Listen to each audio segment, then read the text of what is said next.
Okay, sarap lagi ng feeling pag sahod na naman. Happy, happy ang bulsa, ang tiyan ay magkakalaman. Nagbayad ng kuryente, tubig at ng utang. Nilista ko pa lahat pero laging nagkukulang. Happy, happy sana kung meron pang natitira. Nang i-check ko ang bulsa, resibo lang ang natira. 2 linggo ko na budget, 2 araw ubos na.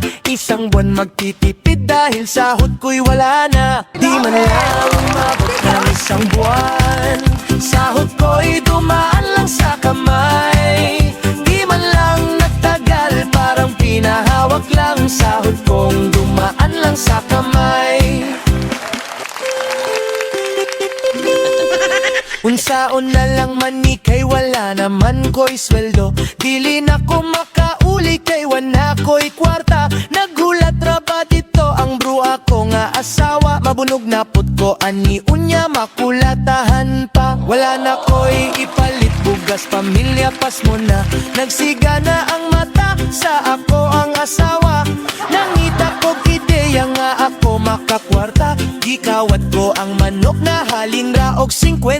Di man lang umabot ng isang buwan, sahod ko'y dumaan lang sa kamay.